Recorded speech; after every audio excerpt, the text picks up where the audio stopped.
This is what we doing at the house today. My boy Paul breaking down an old timer dryer or washing machine. One of them say some of it stainless steel. The magnet ain't sticking to some of it. So we just breaking it down.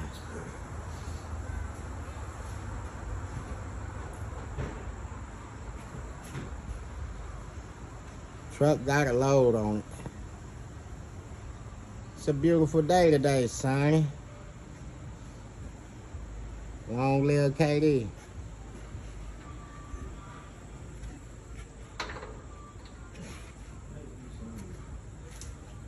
They keep my garage junky fucked up, but it's all good.